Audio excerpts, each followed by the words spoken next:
ሰላም እንዴት ናችሁ? ከባለፈው ቪዲዮ የቀጠለውን ኦፕሬሽንስ ኦን ሴትስ የሚለውን እንመለከታለን። እንግዲህ አብዛኛውን ጥያቄዎች የሚወጡት ከዚህኛው ክፍል ነው።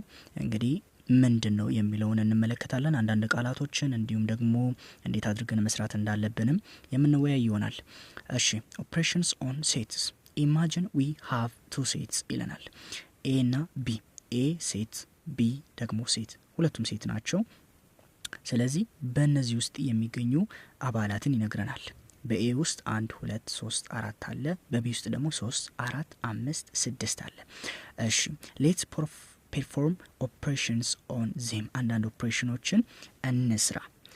የመጀመሪያው ዩኒየን ነው። ሲምቦሉ እንደምትመለከቱት ዩ ነው።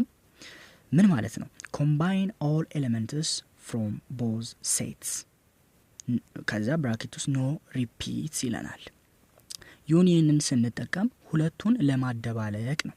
ኤ ውስጥ ያለውንም ቢ ውስጥ ያለውንም እንወስዳለን። ነገር ግን ስንወስድ ኖ ሪፒትስ የተደጋገሙ ቁጥሮችን መጻፍ አንችልም። ወይም ደግሞ የጋራ የሆኑትን ቁጥሮች ለምሳሌ እዚህ ጋራ 3 አለ፣ ኤ ላይ ቢ ላይም 3 አለ፣ እዚህም 4 አለ እና ስንጽፍ 3ን ሁለት ጊዜ 3 ከዛ 4 ብለን መጻፍ አይፈቀድም። ዩኒየን ላይ ያሉትን ቁጥሮች እንጽፋለን። ነገር ግን የተደጋገሙትን ደጋግመን አንጽፍም። አንድ ጊዜ ብቻ ወስደን እንተዋለን። ቀላል ነው ብዬ አስባለሁ። ኤ ዩኒየን ቢ ኢለን እና 1 2 3 4 5 6 ስለዚህ አደባለቃቸው ማለት ነው። ሁለተኛው ኦፕሬሽን ኢንተርሴክሽን ነው። ኢንተርሴክሽን በኤን ይገለጻል። ኤን ነው ሲምቦሉ። ኢንተርሴክሽን ከተባላችሁ ኤን ነው ሲምቦሉ። ምንድነው? ቴክ ኦንሊ ዘ ኤሌመንትስ ዛት አር ኢን ቦዝ ሴትስ በሁለቱ ስብስቦች ውስጥ ያሉትን የጋራ የሆኑትን ነው የምንወስደው። ኢንተርሴክሽን ከተባለ የጋራ የሆኑትን እዚህ ጋር የጋራ ማን ነው? 3 አለ፣ 4 አለ። ስለዚህ ኤ ኢንተርሴክሽን ቢ ከተባለን የጋራዎቹን ስለምንወስድ 3 እና 4 ይሆናል ማለት ነው ኢንተርሴክሽን። ሌላው ዲፍረንስ ነው። ዲፍረንስን ደግሞ በዚህ ነው የምንገልጸው፣ በዚህ ሲምቦል ነው የምንገልጸው። ምን ማለት ነው? ቴክ ኤሌመንትስ ኢን ኤ that are not in B ኤ ላይ ያለ ነገር ግን ቢ ላይ የሌለ ብለን ነው የምንወስደው። እነዚህን ግን በደንብ መረዳት ያስፈልጋል። ለምን? ስለሚያደነጋግሩ። ለምሳሌ ኤ ዲፍረንስ ቢ ብሎ እንደዚህ ከተጻፈ ኤ ውስጥ ያለ ነገር ግን ቢ ውስጥ የሌለ ማለት ነው። ቢ ዲፍረንስ ኤ ከተባለ ደግሞ ቢ ውስጥ ያለ ነገር ግን ኤ ውስጥ የሌለ ማለት ነው። ለምሳሌ ኤ ውስጥ ያለ ቢ ውስጥ የሌለ ማን ነው? 1 እና 2 አይደለ? እዚህ ጋር 1 እና 2 የሉም። ስለዚህ 1 እና 2ን አምጥተን እንጽፋለን።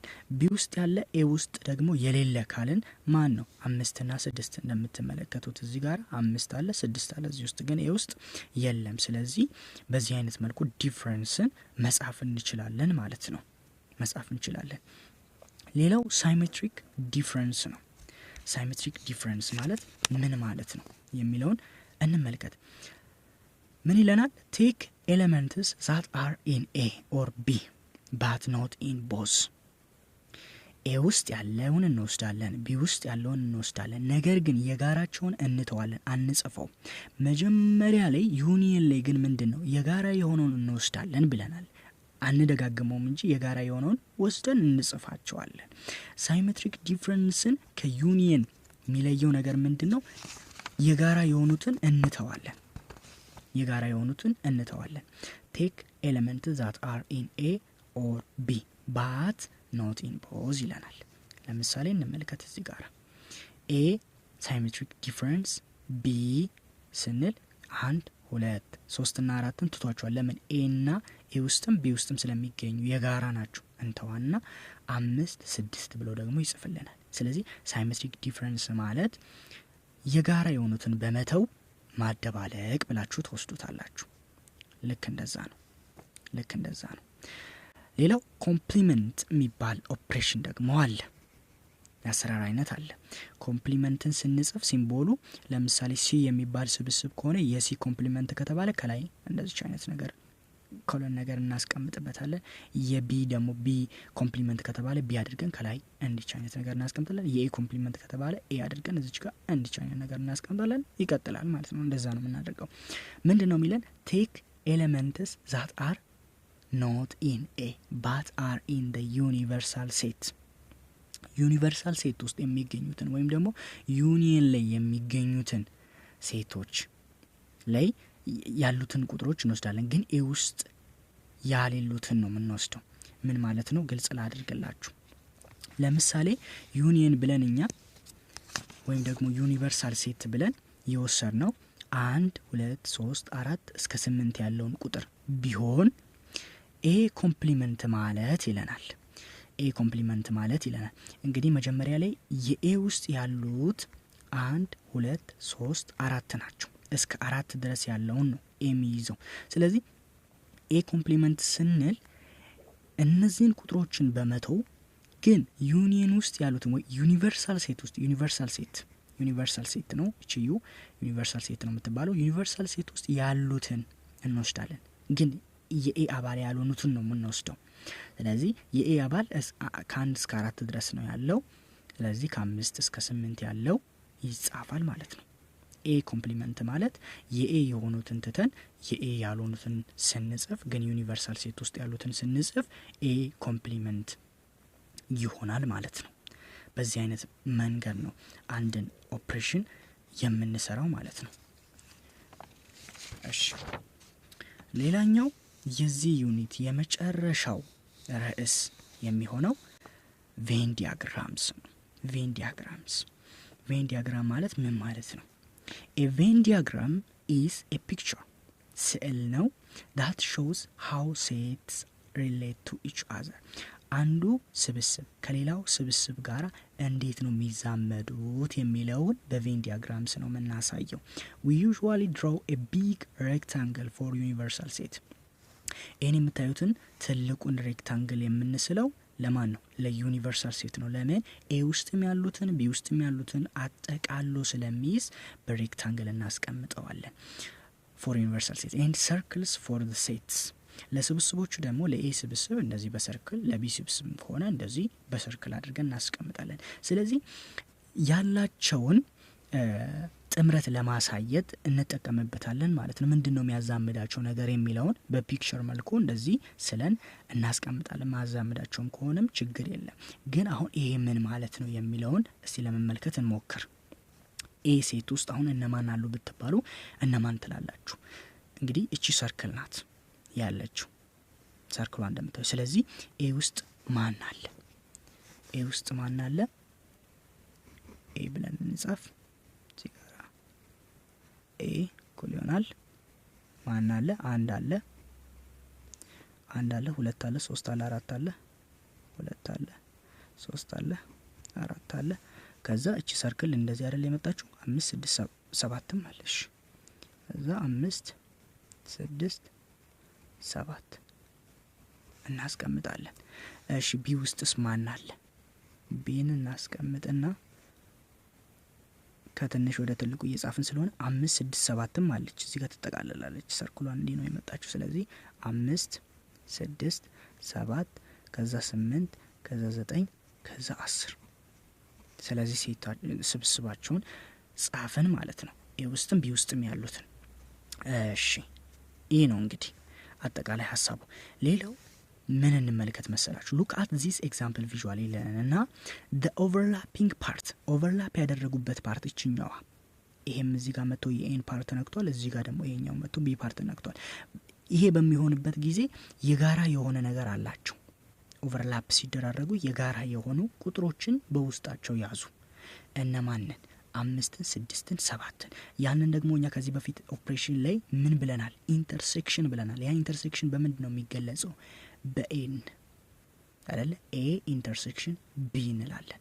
ኤ ኢንተርሴክሽን ቢ። ስለዚህ ኤ ኢንተርሴክሽን ቢ ማን ነው? ከዚህ ውስጥ 5 6 7 ነው ማለት ነው።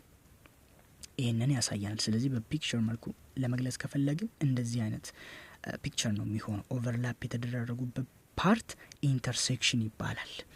ሌላው the whole area inside both circles is the union ይባላል። the whole area inside both circles በሁለቱም ሰርክል ውስጥ ያሉት ኤሪያ ሙሉ ማለት ነው። እዚህ እንዳለ ዩኒየን ናቸው። የጋራ የሆኑትን አንደጋግም አይደል? ስለዚህ ይሄ ሙሉ ቁጥሩ ዩኒየን ነው ማለት ነው። ኤ ለምሳሌ ኤ ዩኒየን ቢ ጻፉ ከተባለ ከአንድ እስከ 10 ያለውን በቃ መጻፍ ነው። 1 2 3 4 5 6 እያላችሁ እስከ 10 ያለውን መጻፍ ነው። ስለዚህ the whole area inside both circles is the union ነው። ሌላው የመጨረሻው ነገር the area outside the circles is the complement ነው። ኮምፕሊመንት ነው። ከሰርክል ውጪ ያሉት ኮምፕሊመንት ናቸው የሚባሉት። ለምን? ለምሳሌ ኤ ላይ ይሄ ሰርክል ነው። የኤ ማለት በቃ ስብስቦቹ እነዚህ ናቸው። 1 2 3 4 5 6 7 ብለናል ጽፈናል። ከዚህ ውጪ ከዚህ ኤሪያ ውጪ ያሉት ግን የኤ ኮምፕሊመንት ናቸው ነው። ኤ ኮምፕሊመንት ነው የምንለው። አሁን ለምሳሌ ኤ ኮምፕሊመንትን ጻፉ ከተባለ ከዚህ ሰርክል ውጪ ያሉትን አይደል የምንወስደው። ስለዚህ 8 9 10 ነው ማለት ነው። 8 9 10 ነው ማለት ነው ኤ ኮምፕሊመንት። ቢ ኮምፕሊመንትን ጻፉ ከተባላችሁስ ከዚህ ሰርክል ውጪ ያሉትን ነው የምንጽፈው። ከዚህ ሰርክል እነማን አሉ? 1 2 3 4 አሉ። የኤ ውስጥ ያሉት ማለት ነው 1 2 3 4። ስለዚህ ቢ ኮምፕሊመንት ማለት 1 2 3 4። በዚህ አይነት መልኩ ነው ኮምፕሊመንትን የምንጽፈው ማለት ነው። እንደዚህ አድርገን ነው የምንሰራው። ስለዚህ ዩኒቨርሳል ሴቱን ደግሞ ጻፉ ከተባላችሁ በቃ ዩኒቨርሳል ሴት ማለት እነዚህ ናቸው ከ1 እስከ 10 ያሉት ማለት ነው። ኤ ዩኒየን ቢ ማለት ራሱ ዩኒቨርሳል ሴት ነው በዚህ አገላለጽ። ሶ ቬን ዲያግራምን እንዲሁም ደግሞ ኦፕሬሽንን አይተናል። አንዳንድ ሲምቦሎችን ደግሞ እንዳትረሱ። ዩኒየን ማለት የሆነው ኢንተርሴክሽን ኤ ኢንተርሴክሽን ቢ ከተባለ እንደዚህ አድርገን ነው የምንጽፈው። ኤ ኢንተርሴክሽን ቢ ኤን ነው። ኢንተርሴክሽን የጋራ ስንል ኢንተርሴክሽን ነው። የሁለቱ ድብልቅ ከተባለ ደግሞ ዩኒየን። ከዛስ ሌላ ያየ ነው ዲፍረንስ ኤ ዲፍረንስ ቢ እያለን አይተናል። ዲፍረንስን በዚህ ነው ኤ ዲፍረንስ ቢ ኤንድ ቢ ዲፍረንስ ኤ ብለን አይተናል። ኤ ውስጥ ያለ ነገር ግን ቢ ውስጥ የሌለ፣ ኤኛው ደግሞ ቢ ውስጥ ያለ ግን ኤ ውስጥ የሌለ ማለት ነው። ሌላው ሲምቦል እንደዚች አይነት ትሪያንግል ነገር ሳይሜትሪክ ዲፍረንስ ብለን አይተናል። ሳይሜትሪክ ዲፍረንስ ደግሞ ከዩኒየን የሚለየው ነገር ብለን ያየ ነው ኤ ውስጥ ያሉትንም ቢ ውስጥ ያሉትንም እንወስዳለን። ስንወስድ ግን የጋራ የሆኑትን እንተዋለን። የጋራ የሆኑትን ቁጥሮች አንጽፋቸውም። ያ ነው ሳይሜትሪክ ዲፍረንስ። ሌላ ለማየት የሞከርነው ኮምፕሊመንት ነው። ከላይ እንደዚች አይነት ነገር እንጽፋለን። ኤ ኮምፕሊመንት ከሆነ ኤ እናደርግና ከላይ እንደዚች አይነት ነገር እናስቀምጥበታለን። ኮምፕሊመንት ማለት ደግሞ ምን ማለት ነው? አሁን ለምሳሌ ቢ ኮምፕሊመንት ከተባለ ቢ ውስጥ ያሉትን እንተዋለን። ቢ ውስጥ ያሉትን ቢ ተብሎ የተሰጠን ሴቶች አሉ ማለት ስብስቦች አሉ አይደለ? ሴት ቢ ውስጥ የተሰጡን ኤሌመንቶች አሉ። ኤከሌ ተብሎ የተሰጡትን እንተውና ዩኒቨርሳል ሴት ውስጥ ያሉትን ከነዚህ ውጭ ያሉትን ስንጽፍ ቢ ኮምፕሊመንት ብለን እናስቀምጣለን ማለት ነው። ይሄ ነው አጠቃላይ ሀሳቡ። በሚቀጥለው ቪዲዮ ደግሞ በደንብ ጥያቄዎችን ብቻ እየሰራን ሪቫይዝ እናደርጋለን። ኤክሰርሳይሶችን እንዲሁም ደግሞ ሪቪው ኩዌሽኖችን የምንሰራ ይሆናል። ቪዲዮ ከተመቻችሁ ላይክ፣ ለዚህ ቻናል ደግሞ አዲስ ከሆናችሁ ሰብስክራይብ ማድረግ አይረሳ። ጥያቄ ካላችሁ ኮሜንት ላይ አስቀምጡልኝ። እኔ በጣም አመሰግናለሁ።